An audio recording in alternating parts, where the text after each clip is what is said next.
क्षमता की और कितने ऑफ कलर आज आपको भुवनेश्वर कुमार लगे? देखिए, जसप्रीत बुमराह तो लाजवाब फॉर्म में है, इसमें कोई दो राय नहीं। जिस अंदाज से वो गेंदबाजी कर रहे हैं, शुरुआत में विकेट चटकाई 2 नई बॉल से, उस 40 पे 4 करने के बाद ये एक सम्मानजनक स्कोर है। श्रीलंका खुश होगा जिस तरीके से उन्होंने वापसी की है।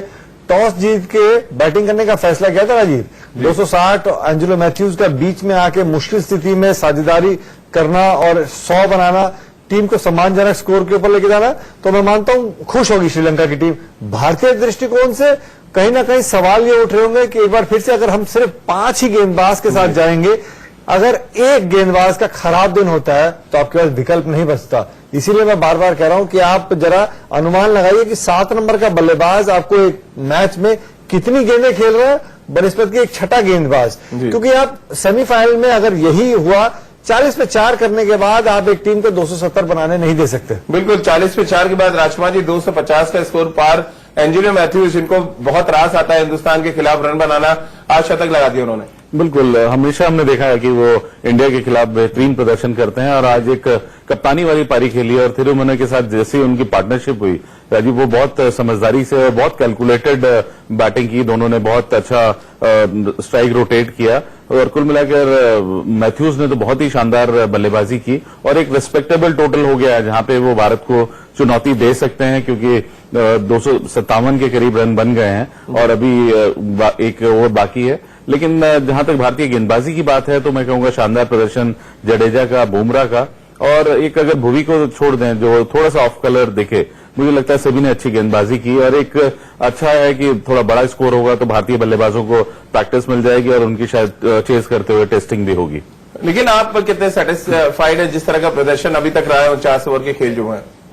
देखिए, मैं यही बार बार देख रहा हूं, मैं तो ये मुकाबला देख रहा हूं भारतीय दृष्टिकोण से राजीव की। जब हम सेमीफाइनल में रहेंगे तो आप ये जो छोटे छोटे गैप्स है ना, उनको किस तरीके से आप फिल करेंगे, क्योंकि सेमीफाइनल का मुकाबला है, वहां पे गलती की गुंजाइश जो है ना, आप समझ लीजिए कि बिल्कुल ना के बराबर है। क्योंकि आप अगर एक टीम को मौका देंगे वापसी करने के लिए, उससे 2 चीजें होती हैं। जब वो वापसी करता है तो आखिरी के ओवर में मोमेंटम जो है ना उसी टीम के पास चला जाता है। आपने अच्छा प्रदर्शन, अच्छा स्टार्ट करने के बाद अगर एक टीम को आप एक सम्मानजनक स्कोर आप बनाने देते हैं तो दबाव किसके ऊपर होगा? जब आप चेस करने जाएंगे एक बार फिर से, और इस मुकाबले में सिर्फ 250 से अधिक एक ही बारी चेस हुआ है और टीम जीती है। तो 250 रन तो बना दिए श्रीलंका ने, मतलब मुश्किल होने वाली है। मुश्किल नहीं, क्योंकि विकेट जो है ना स्लो हो जाता है। आपको बहुत प्लानिंग के साथ बल्लेबाजी करनी है। हाँ, ये जरूर हुआ है कि इंग्लैंड और पाकिस्तान के मुकाबले में पाकिस्तान ने 348 बनाया था, 334 बना दिया था इंग्लैंड ने, लेकिन वो जीते नहीं थे। तो जीती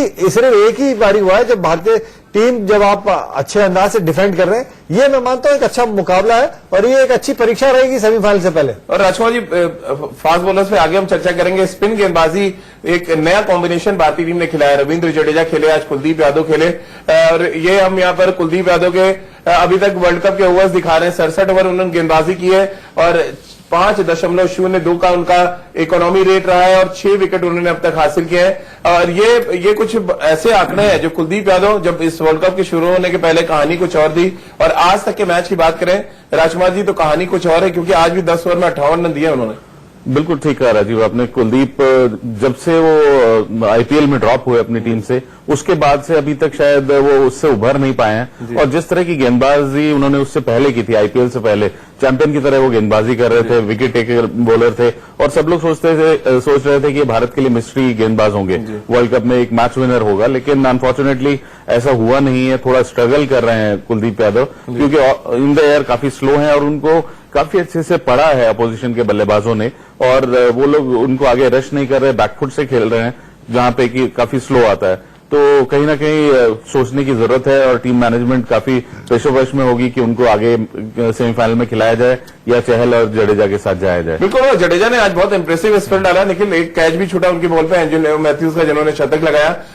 किस तरह से आप देख रहे हैं एक नया कॉम्बिनेशन बनता हुआ देख रहे हैं इस मैच के बाद, जब जिस तरह की गेंदबाजी हुई अभी तक? राजीव, मैं उम्मीद कर रहा हूं कि जडेजा को आप खिलाएं, क्योंकि ना तो सिर्फ सीधे हाथ के बल्लेबाज के खिलाफ उनका बॉल टर्न कर रहा है और स्टंप्स के अंदर से, बट जब लेफ्ट हैंडर भी कर रहा था तो वो रफ का ऑफ स्टंप के बाहर जब बॉलर का रनअप होता है वहां का रफ का एरिया भी बहुत बढ़िया अंदाज में वो उसका इस्तेमाल कर रहे थे। और जिस गति पे वो बॉल घुमा रहे हैं, रन बनाना आसान नहीं होगा। तो मैं उम्मीद करता हूं कि जडेजा को खिलाया जाए। एक तो उनके 10 ओवर फील्ड में रन बचाना, और जितनी गेंदें 7 नंबर का बल्लेबाज खेलेगा उतनी गेंदें उतना ही असरदार आपके रविंद्र जडेजा रहेंगे। तो मैं उम्मीद कर रहा हूं कि उनको जरूर मौका दिया जाए। और जिस तरह आप टर्न की बात करेंगे, विकेट से बॉल टर्न हो रहा था, आज भी 2-3 बॉल टर्न हुआ, और जिस तरह के ड्राई विकेट्स हो रहे हैं निखिल इन दिनों, सेमीफाइनल में भी हम बर्मिंघम या मैनचेस्टर खेलेंगे, आपको लग रहा है जिस स्पीड पे बॉल डालते हैं जडेजा, वो भी कहीं ना कहीं जहन में होगा रवि शास्त्री का और विराट के?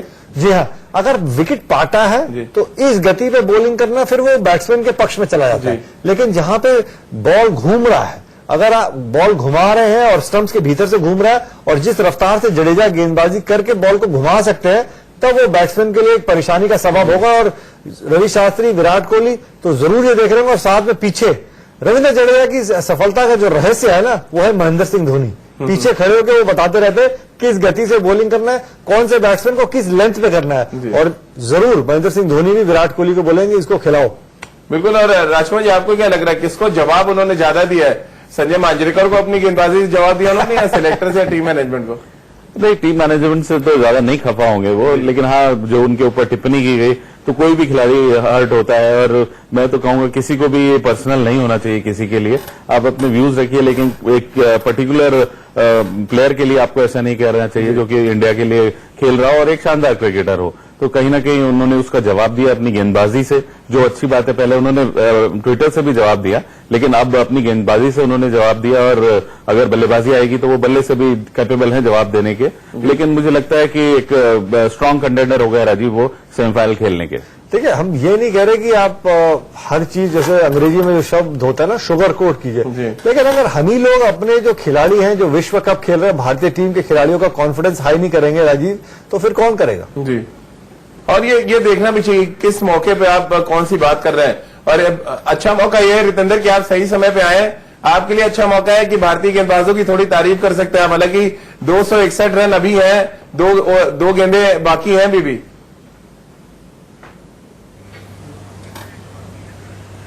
जी हाँ राजीव, 261, 265 बन जाएंगे, इससे ज्यादा तो क्या बनेंगे, और भारतीय टीम इस मैच को आसानी से जीतेगी। और आज फिर भारतीय टीम ने दिखाया है कि इनकी बॉलिंग में कितना पोटेंशियल है।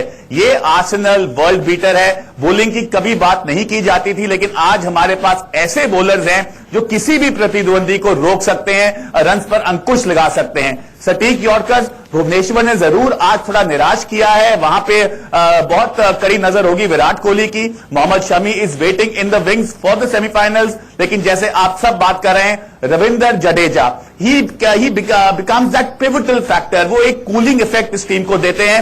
शानदार आज बॉलिंग की है, और अगर बल्लेबाजी में रन बना दे, बैटिंग तो शायद ही आए, लेकिन आई am sure, I think he is a contender for the semifinal. तो चलिए आपको इस खबर से अपडेट कर दें कि 265 रनों का लक्ष्य है भारतीय टीम के सामने। 264 रन 7 विकेट के नुकसान पर श्रीलंका ने स्कोर बनाया है। पहले बल्लेबाजी करते हुए टॉस जीत के ये लीड्स की लड़ाई का स्कोर है, और आगे की लड़ाई अब बल्लेबाजों को लड़नी है। गेंदबाजों ने जिस तरह से लीड्स की लड़ाई में प्रदर्शन किया, उसमें हम लगातार चर्चा कर रहे हैं, और चर्चा इस बात को लेकर कर रहे हैं कि यहां से पॉजिटिव क्या कुछ निकल के आया। और रविंद्र जडेजा की गेंदबाजी के बारे में हम सबने चर्चा की यहां पर। अब भारतीय टीम के सामने लेकिन निखिल परेशानी ये खड़ी हुई कि अब सीमर किसको खिलाएंगे। भुवनेश्वर कुमार ऑफ कलन है, जिनको आपने रेस्ट दिया, वो विकेट टेकिंग आपके बॉलर है, लेकिन उनके लिए कहा जाता है कि स्लॉग ओवर में अच्छी गेंदबाजी नहीं करते। ले देखिए जसप्रीत बुमराह, आपको लग रहा है पॉजिटिव है अगर हम बॉलिंग की बात करें, क्योंकि आज हार्दिक ने भी जिस लेंथ पे गेंदबाजी की वो थोड़ा सा निराशाजनक थी स्लॉग ओवर में। जी, मुझे लगता है, देखिए जसप्रीत बुमराह के साथ मोहम्मद शमी और भुवनेश्वर कुमार तीनों ही तेज गेंदबाज है, वो खेलेंगे। और कहीं ना कहीं मुझे लगता है रविंद्र जडेजा को आज मौका दिया है। सरप्राइज नहीं रहिएगा कि आखिरी 60-70 रन अगर रह जाते हैं तो रविंद्र जडेजा को भेज सकते हैं बल्लेबाजी करने के लिए, तो उससे आपको पूरा अनुमान लग जाएगा कि वाकई में सोचा जा रहा है इनको 7 नंबर पे खिलाने के लिए, और बतौर गेंदबाज भी खिलाने के लिए। वो चाहेंगे कि बल्लेबाज बैटिंग करके भी थोड़ा सा गेम टाइम उनको मिल जाए, तो फिर भारतीय टीम हमें पता चल जाएगा कि वो रविंद्र जडेजा को खिलाने की पूरी कोशिश कर रहे हैं। तो चलिए पहले किस तरह से गेंदबाजी करते हुए भारतीय गेंदबाजों ने अपना जलवा दिखाया, खासतौर से श्रीलंका के टॉप ऑर्डर के 4 बल्लेबाज किस तरह से पवेलियन लौटे, और इन सभी बल्लेबाजों को आउट करने में किस तरह से महेंद्र सिंह धोनी ने अपना योगदान दिया, वो देखिए हमारी इस खास रिपोर्ट में।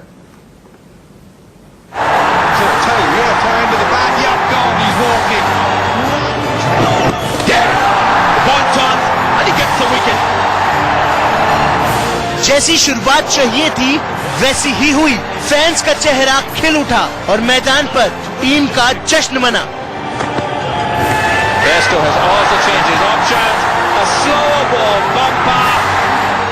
लंका की विकेटों की पतझड़ में एक चीज कॉमन थी और वो थे महेंद्र सिंह धोनी।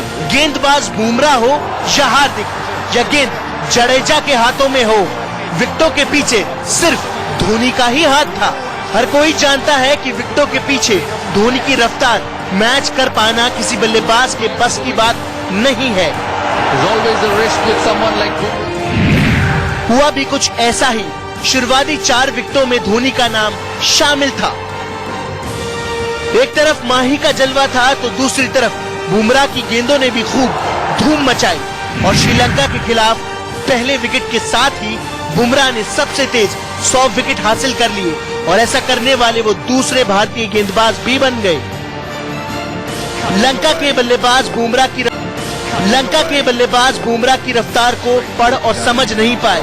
इसी का फायदा भारतीय गेंदबाजों ने खूब उठाया। खासकर जिस तरह पहले ही ओवर में जडेजा को विकेट मिला, उसने उन सभी सवालों पर पूर्ण विराम लगा दिए जो उनकी फॉर्म पर सवाल उठा रहे थे।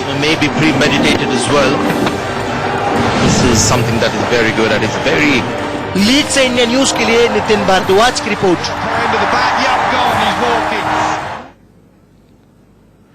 कम स्कोर पर विकेट गिरे 4 और सब में था महेंद्र सिंह धोनी का जोर। तो महेंद्र सिंह धोनी की कीपिंग पर आगे चर्चा करेंगे, लेकिन उससे पहले आपको दिखाते हैं कि श्रीलंका ने लीड्स के मैदान पर खासतौर से किस तरह का शानदार प्रदर्शन किया और इस वर्ल्ड कप में जो 3 मुकाबले जीते हैं, अफगानिस्तान के खिलाफ 34 रन से, इंग्लैंड के खिलाफ 20 रन से और वेस्टइंडीज के खिलाफ 23 रन से, ये 3 मुकाबले श्रीलंका ने अब तक जीते हैं। और अगर हम लीड्स के मैदान की बात करें तो यहां पर 232 रन बनाकर श्रीलंका ने इंग्लैंड को मैच हरा दिया था और अब भारतीय टीम के सामने 265 रनों का लक्ष्य है। अब ये बड़ा इंटरेस्टिंग मुकाबला होगा क्योंकि लीड्स में अगर आप अच्छी क्रिकेट खेलकर गए और इतने कम स्कोर पे आपने मैच जीता है तो फिर भारतीय टीम के जहन में ये होगा कि उनके पास अच्छे क्वालिटी स्पिन गेंदबाज हैं जो भारतीय बल्लेबाजों का बड़ा टेस्ट ले सकते हैं। और हम बार बार चर्चा कर रहे हैं इस बात की स्टूडियो में कि स्पिन गेंदबाजी के खिलाफ हम थोड़ा सा वनरेबल रहते हैं। रितेंद्र, अगर 232 रनों पे वो मैच फंसा दे रहे हैं इंग्लैंड जैसी टीम के खिलाफ और अब 265 रन है श्रीलंका के पास स्कोरबोर्ड में।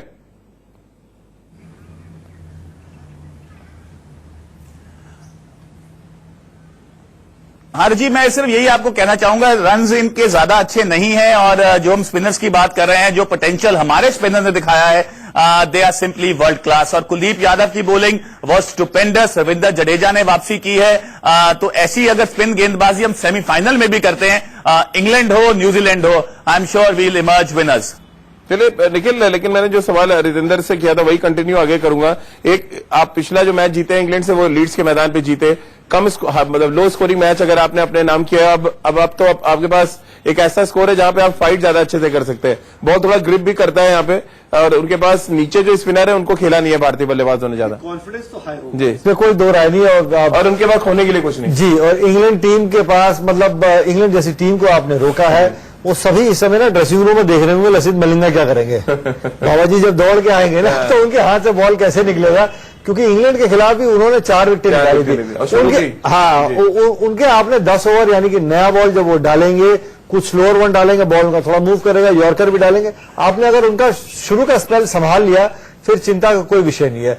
श्रीलंका का कॉन्फिडेंस और हाई कब होगा, जब नई बॉल से अगर भारतीय टीम 1 या 2 विकेट गिरा देते तो वो गेम में बने रहेंगे। जहां आपने 10-12 ओवर खेल लिया, कोई विकेट नहीं गिरा तो कंधे अपने आप झुकते चले जाएंगे, क्योंकि श्रीलंका की टीम भी जाती है इस मैच के मायना कुछ भी नहीं रहा। तो उनको गेम में नहीं लाने के लिए आपने विकेट नहीं गंवाना।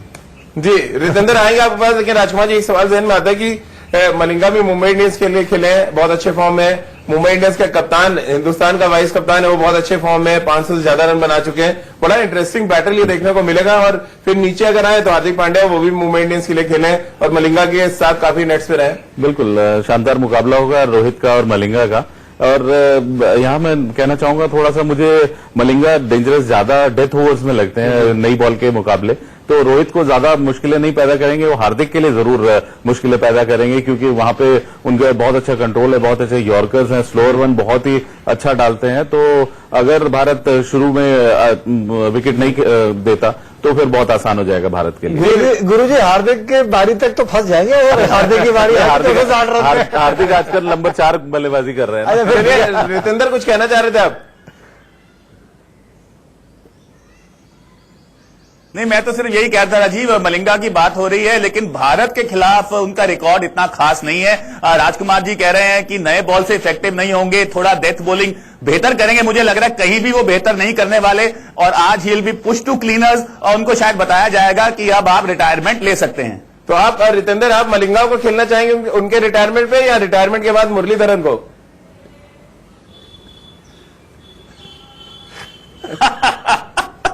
आप मुरलीधरन का नाम लेते हैं ना, मेरे हाथों में पसीना आ जाता है। शायद जिंदगी में मैं जो मलाल मुझे यही रहेगा कि मैं उनकी ऑफ स्पिन बॉल को हमेशा कट मारने क्यों जाता था। तो मुझे बहुत खतरनाक मुरलीधरन हमेशा लगे हैं, लेकिन Malinga I think you can. Nikhil भाई भी अभी क्रिकेट प्रैक्टिस नहीं कर रहे हैं, वो भी बल्लेबाजी करेंगे, 4-5 चौके एक ओवर में लगा देंगे। नहीं, रिकी है, वो कहते हैं ना, जब जैसे जैसे उम्र होती है वैसे वैसे सियाने हो जाते हैं। अब कट नहीं मारेगा पक्का, अब तो यूरोप का ख्याल भी नहीं रहेगा ना। लेकिन राजकुमार जी, इसी बात से आगे कंटिन्यू करते हुए, क्या विराट अपने शॉट्स को रोकेंगे? फुल शॉट मारते हुए आउट हुए हैं, कट मारते आउट हो रहे हैं, सेंचुरीज कन्वर्ट नहीं कर पा रहे अपने हाफ सेंचुरीज को सेंचुरी में। ये होगा उनके जहन में कि अपने कुछ शॉट्स को वो कंट्रोल करें आज के मैच में?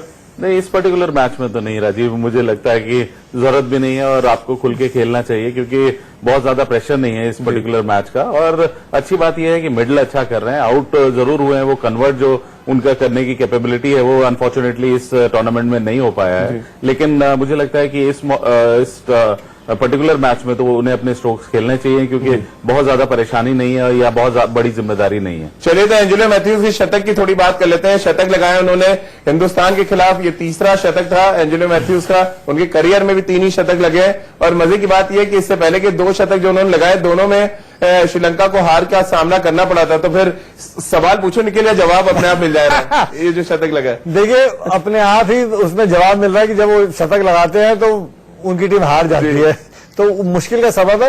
लेकिन मैं हैरान हूं कि ये पहले और ऊपर आके बल्लेबाजी क्यों नहीं कर रहे थे। विश्व कप में सीनियर खिलाड़ी है राजीव, मैं चाहता था कि ये कम से कम ऊपर आके बैटिंग करते, गेम को कंट्रोल करते, लेकिन नीचे रह के आप गेम को कंट्रोल करेंगे तो सिर्फ दर्शाता है श्रीलंका टीम इस विश्व कप में किस मंशा से उतरी है कि वो एक तरीके से कंपेरेटिव हो ही नहीं सकते थे। क्योंकि आपका जब सोच ही नहीं है जीतने वाली, तो आप सिर्फ बचने चले जाएंगे कि हम 2-3 मुकाबले जीतने के बाद हम वापस चले जाएंगे, तो आप वर्ल्ड कप ऐसे नहीं खेल सकते। तो रितेंद्र, अब एंजेलो मैथ्यूज ने शतक लगा दिया है, और जब वो शतक लगाते हैं तो हिंदुस्तान मैच जीत जाता है, तो क्या ये माना जाए कि अब हम पॉइंट्स टैली टॉप करने वाले हैं? बिल्कुल राजीव, करने वाले हैं। और मुझे ऐसा लग रहा है आप जो पोस्ट मैच शो हम करेंगे, आप जल्दी तैयारी रखें। 40 ओवर से ज्यादा ये मैच नहीं जाएगा, और सेमीफाइनल, फाइनल, और अब मैं सपना देख सकता हूं जो हमने वादा राजकुमार जी से लिया था, लक तुनु तुनु तेरा झूठे कांदा लक नहीं। अब ये कमर हिलेगी फाइनल जीतने के बाद राजकुमार जी की। नहीं, वो तो मैं यहाँ काम करवा लेंगे, आप क्या करोगे ये तो बताओ। आप भंगड़ा करोगे कि नहीं? मैं आ रहा हूं निखिल भाई, मैं आ रहा हूं, बस इंतजार कीजिए। 9 या 11 सेमीफाइनल और फाइनल, ये दिल्ली में बड़ी सेलिब्रेशन होने वाली है। रितेंद्र ने तो कह दिया 40 ओवर में। निखिल, आपको क्या लग रहा है 40 ओवर में इतना आसान तो नहीं है 265 रन? देखिए, उस दृष्टिकोण से आप देखिए कि अपने बल्लेबाज जो है भारतीय टीम के, वो थोड़ा समय बिताना भी चाहेंगे, वो अपने रन बनाना चाहेंगे। अब ये मौका मिला है आपको, इससे बढ़िया अभ्यास नहीं मिल सकता। कॉन्फिडेंस के साथ आप सेमीफाइनल में प्रवेश करना चाहेंगे, तो 40 नहीं तो 45 तक खत्म हो जाएगा। चलिए निखिल, बहुत बहुत शुक्रिया आपका, राजकुमार जी आपका भी, और रितेंद्र आपका भी बहुत बहुत शुक्रिया। इस उम्मीद के साथ कि भारतीय टीम एक बड़ी जीत हासिल करेगी, और जिस मोमेंटम की हम बात कर रहे हैं कि मोमेंटम के साथ अगर आप सेमीफाइनल में जाएं तो बहुत बेहतर होगा। और इसी उम्मीद के साथ एक बार फिर आपके साथ दोबारा जुड़ेंगे मैच खत्म होने के बाद। तो हमारी इस खास पेशकश में फिलहाल इतना ही।